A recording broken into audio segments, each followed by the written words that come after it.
ഇതൊന്നും എടുത്തു വെച്ചില്ല. നീ എന്തിനാ എന്നെ പേടിക്കുന്നത്?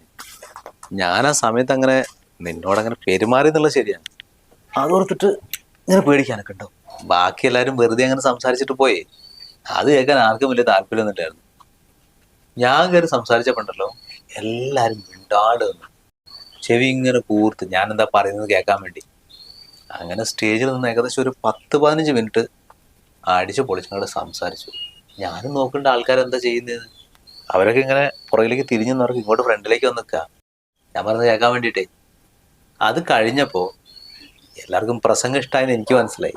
അപ്പൊ സ്റ്റേജിൽ നമ്മുടെ കുറച്ച് ടീമുണ്ടല്ലോ, അവരെന്നോട് വന്നിട്ട് പറഞ്ഞു, എന്നാലേ ഒരു പാട്ടും കൂടെ പാടുമെന്ന്. പാട്ട് പാടാനോ?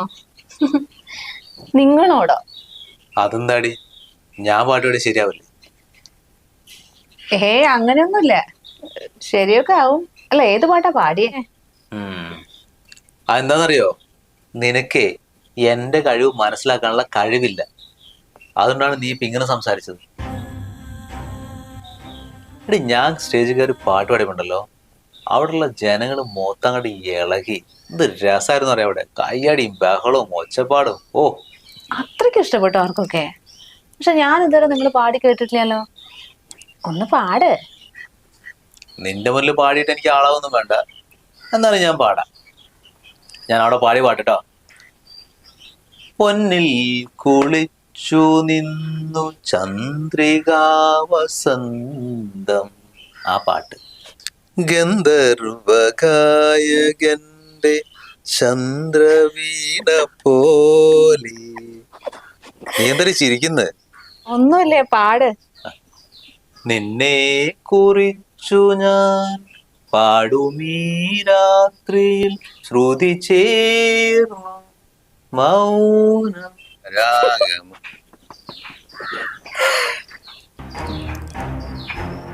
നീ എന്തൊരു പിന്നെയും പിന്നെയും ചിരിച്ചോണ്ടിരിക്കുന്നു? എന്താ മനുഷ്യനെ കളിയാക്കുക?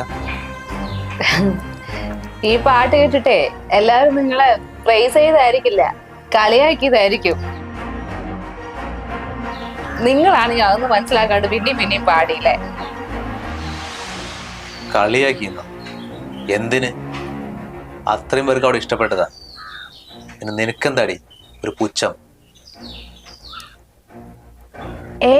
എനിക്ക് പുച്ഛമൊന്നുമില്ല, ഞാൻ ചുമ്മാ പറഞ്ഞുള്ളൂ ഒരു തമാശക്ക്.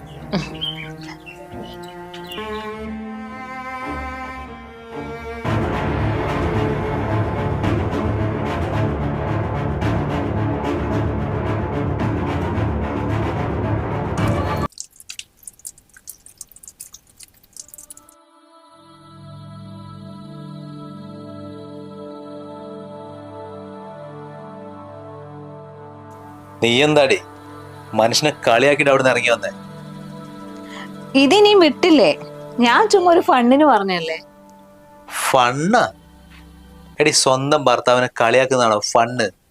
ഞാൻ എന്താടി നിന്റെ മുന്നിൽ കോമാളിയാണോ? എന്തൊക്കെയാ പറയുന്നേ? ഞാൻ അങ്ങനെയൊന്നും വിചാരിച്ചിട്ട് പറഞ്ഞല്ല. നമ്മൾ സാധാരണ ഇങ്ങനെ ജോക്കൊക്കെ പറയില്ലേ, ആ ഒരു സെൻസിൽ എടുത്താ മതി. പാടിയത് നന്നായിണ്ട്. അതിന് എനിക്ക് നിന്റെ സർട്ടിഫിക്കറ്റ് കിട്ടിയിട്ട് വേണം. ഭാര്യന്ന് വിചാരിച്ചിട്ടേ തലക്കറി മേയാൻ വരരുത്. നീയൊക്കെ എന്റെ മുന്നിൽ വെറും വട്ട പൂജ.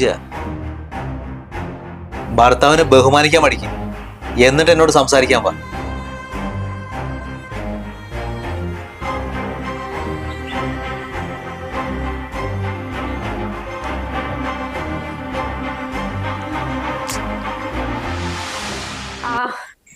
ഇന്ന് ലീവ് ആയിരിക്കുമല്ലേ?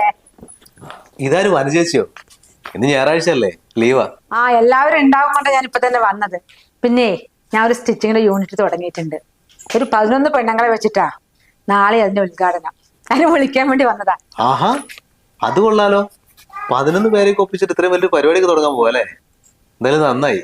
എങ്ങനെയൊക്കെ ഒന്ന് തുടങ്ങി. സ്റ്റിച്ചിങ് ഒക്കെ ആദ്യം നല്ലപോലെ ചെയ്തു തരും ഞാൻ. പിന്നെ പിള്ളേരൊക്കെ ആയപ്പോ അതങ്ങ് നിർത്തി. പിന്നെ ഇപ്പൊ അവരൊക്കെ അങ്ങ് വളർന്നൊക്കെ ജോലിയും കാര്യങ്ങളായി ഓരോരോ വഴിക്ക് പോയില്ലേ. പിന്നെ വീട്ടിൽ ഞാൻ തനിയെ ഇരിക്കുമ്പോ എനിക്ക് ബോറടിക്കുന്നു. അങ്ങനെ അങ്ങ് തുടങ്ങിയതാ. ഒരു 11 നാളെയൊക്കെ ഒപ്പിച്ചിട്ട്. ഇപ്പൊ ലോൺ എടുത്തതാണ് കേട്ടോ, അല്ലാണ്ട് കയ്യിൽ പൈസ കൊണ്ടൊന്നും അല്ല. അങ്ങനെയാണെങ്കിലും ഇത് എല്ലാരും കൊണ്ട് പറ്റുന്നതാണോ? ഇതൊക്കെ ചില്ലറ കാര്യ. ഇവിടെ പറഞ്ഞിട്ടുണ്ട്, ഒരു കാര്യം ചെയ്യാനുള്ള ക്വാളിറ്റിയും ഇല്ല, എന്നാ ആരോടെയും ചോദിച്ചിട്ട് നീ ചെയ്യും അതുമില്ല. ഒരു കുന്തം അറിയില്ല അവക്ക്. ആ പറയുന്ന പോലെ അവളെവിടെ? അവളെവിടെ പോവാൻ, അവളിവിടെ തന്നെ ഉണ്ട്. ശ്രുതി ഇങ്ങോട്ട് വാ, ആരാ വന്നേ നോക്ക്. ആ ഇതാര്, ചേച്ചിയോ? ആ ശ്രുതി, എന്റെ ഷോപ്പിന്റെ പണി കംപ്ലീറ്റ് കഴിഞ്ഞു കേട്ടോ. നാളെയാണ് ഉദ്ഘാടനം. നിങ്ങൾ രണ്ടാളും ക്ഷണിക്കാൻ വേണ്ടി വന്നതാ. അതിപ്പോ പറയേണ്ട കാര്യമുണ്ടോ?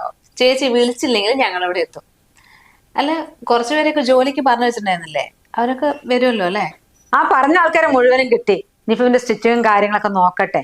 പിന്നെ പണി നന്നായിട്ട് പോകുകയാണെങ്കിലേ കുറച്ചും കൂടി മിഷ്യൻ മഞ്ചിട്ട് വേറെ കുട്ടികളെയൊക്കെ കൂട്ടാലോ. ആ ശ്രുതിക്ക് എംബ്രോയിഡറി വല്ലതും അറിയോ? അങ്ങനെയാണെന്ന് വെച്ചാലേ നീ വെറുതെ വീട്ടിലിരിക്കണ്ട, വന്നോ ഒരു മിഷ്യൻ മഞ്ചിട്ടാ പോരെ. അയ്യോ ചേച്ചി, എനിക്കറിയില്ല. നല്ല ടീമിനെ വിളിക്കുന്നത്. ചേച്ചി വിചാരിച്ച പോലെ ആണല്ലോ അവള്. നിങ്ങളെ ഉദ്ഘാടനത്തിൽ നിന്ന് ലഡു കഴിക്കാൻ വേണമെങ്കിൽ ഇവിടെ വിളിച്ചോ. അവിടെ വന്നിട്ട് ഫ്രണ്ടിൽ നിന്ന് വെട്ട് വിഴുങ്ങിക്കോളും. അത്ര ഈസി അല്ലല്ലോ ഈ കൈയും കാലും ഇറങ്ങിയിട്ടൊരു തുണി തുന്നലും തുണി തയ്ക്കലൊക്കെ. വെറുതെ വേണ്ടാത്ത പണിക്കൊന്നും നിൽക്കില്ല കേട്ടോ. ഇവളൊക്കെ അവിടെ നിന്ന് പണിയെടുത്തിട്ടുണ്ടെങ്കിലേ ചിലപ്പോൾ ഉദ്ഘാടനത്തിന് അന്ന് തന്നെ കട കൂട്ടേണ്ടി വരും. ഞാൻ പറഞ്ഞു എന്നേ ഉള്ളൂ. ഇവളെന്തായാലും വീട്ടിൽ വെറുതെ ഇരിക്കല്ലേ. പിന്നെ തുന്നൽ പഠിക്കാൻ താല്പര്യം ഉണ്ടെങ്കിൽ അങ്ങോട്ട് വന്നോട്ടോ, അതിനൊരു കുഴപ്പമില്ല. അതെന്ത് ചേച്ചി, വരാലോ. ഞാൻ നോക്കട്ടെ. എന്ത് നോക്കട്ടെ എന്ന്? എടി ഇതൊക്കെ തലയ്ക്കകത്ത് ബുദ്ധിയുള്ള ആൾക്കാർക്ക് പറഞ്ഞിട്ടുള്ളതാ, അല്ലാണ്ട് നിന്നെ പോലുള്ള ആൾക്കാർക്ക് അല്ല.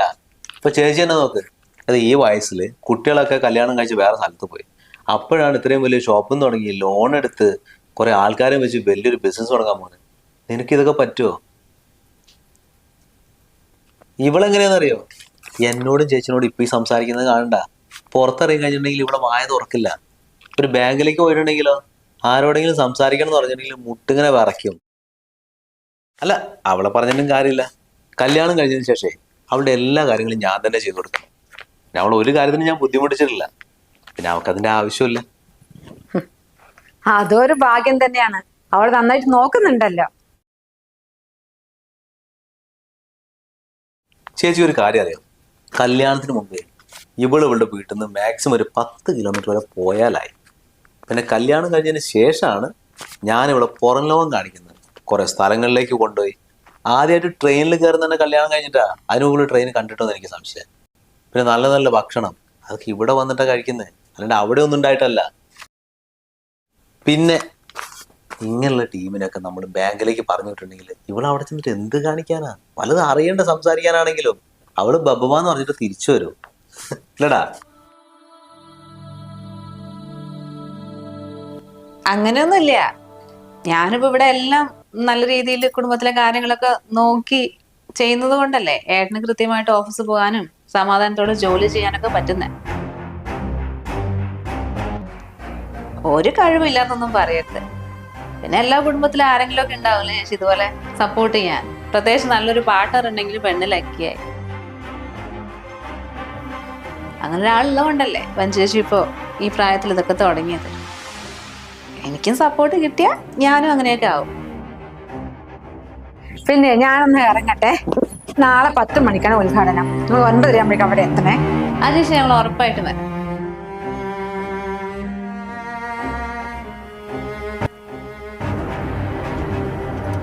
നീ എന്തടി അവരുടെ മുന്നിൽ എന്നോട് അങ്ങനെ സംസാരിച്ച് എന്റെ മനുഷ്യനെ കൊച്ചാക്കുക? കൊച്ചാക്കാനോ? അതിന് ഞാൻ നിങ്ങളെ കുറിച്ച് മോശമായിട്ടൊന്നും അവരോട് പറഞ്ഞില്ലല്ലോ.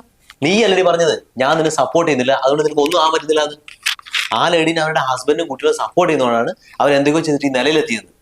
നീ എന്താ ആളെ ഒന്നും അല്ലാണ്ടാക്കുക? അത്രയല്ലേ ഞാൻ പറഞ്ഞിട്ടുള്ളൂ. അത് പിള്ള തന്നെയല്ലേ, ഇല്ലാത്തൊന്നും പറഞ്ഞില്ലല്ലോ. നിങ്ങൾ എന്നെ കുറിച്ച് എന്തൊക്കെയാ വിളിച്ചു പറഞ്ഞത്? എന്റെ തലയ്ക്കകത്ത് ബുദ്ധിയില്ല, എനിക്ക് മറ്റുള്ളവരോട് സംസാരിക്കാൻ അറിയില്ല, ഞാൻ പുറം ലോകം കണ്ടിട്ടില്ല. അപ്പൊ നിങ്ങൾക്ക് അറിയാലേ ഇങ്ങനെയൊക്കെ പറഞ്ഞ ഒരാളെ കൊച്ചാക്കുകയാണെന്ന്. അപ്പൊ എന്നെ നിങ്ങൾക്ക് എന്ത് പറയാ? നിങ്ങളെ കുറിച്ച് ഒരക്ഷരം മിണ്ടാൻ പറ്റില്ല. പിന്നെ എന്തിനാ മറ്റുള്ളവരുടെ മുമ്പിൽ എന്നെ ഇങ്ങനെ താഴ്ത്തി കേട്ടാ നിൽക്കുന്നത്? എടി അതാണ് നീ. അല്ലെങ്കിൽ നീ ഒന്ന് ആലോചിച്ച് നോക്ക്. നിനക്ക് ഞാൻ എവിടെയും പോയിട്ട് എന്തെങ്കിലും ചെയ്തിട്ട് വരുന്ന പോലെ നിനക്ക് അങ്ങനെ തന്നെ ചെയ്യാനുള്ള കഴിവുണ്ടോ? ഇല്ല. അല്ലെങ്കിൽ അവരൊരു യൂണിറ്റ് തുടങ്ങിയിട്ട് 10-15 പേരെയും വെച്ചിട്ട് അതുപോലെ നിനക്ക് എന്തെങ്കിലും തന്നെ ചെയ്യാൻ പറ്റുമോ? ഇല്ലല്ലോ. പിന്നെ നീ എന്ത് കണ്ടിട്ട് ഈ ഡയലോഗ് അടിച്ചുകൊണ്ടിരിക്കുന്നത്? എടി എന്നെ പോലെ നിന്നെ സ്നേഹിക്കാൻ കെയർ ചെയ്യുന്ന ആരെങ്കിലും ഉണ്ട് ഈ ലോകത്ത്? ഈ ലോകം മൊത്തം ചുറ്റിക്കറങ്ങാനേ നിന്നെ ഞാനല്ലേ കൊണ്ടുപോയത്, അല്ലാണ്ട് നിന്റെ അച്ഛനാണോ?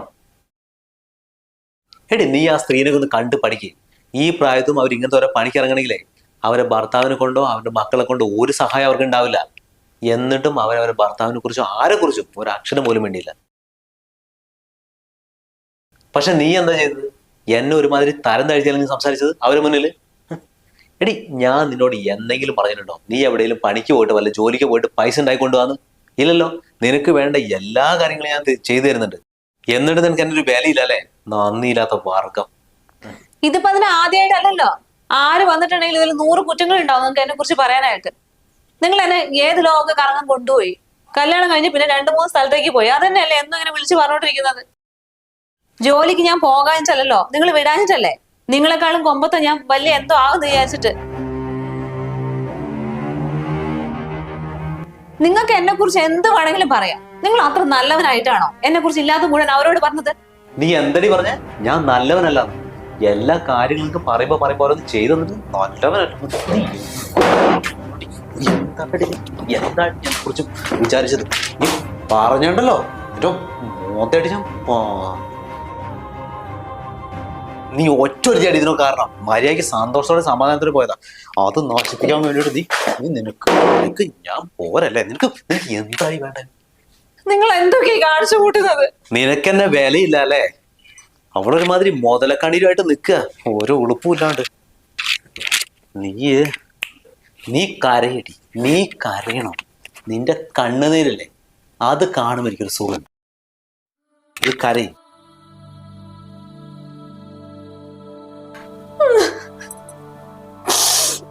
ഇല്ലാത്ത കാര്യങ്ങൾ വരുന്ന ആൾക്കാരെ മുന്നിൽ വെറുതെ പറയുമ്പോ നിനക്ക് നിനക്ക് നിനക്ക് ഇതല്ല വേണ്ട.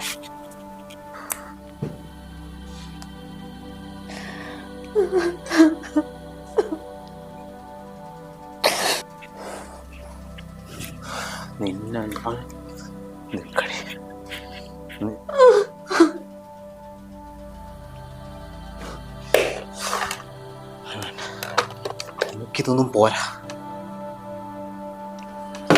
നിക്ക്, ഞാൻ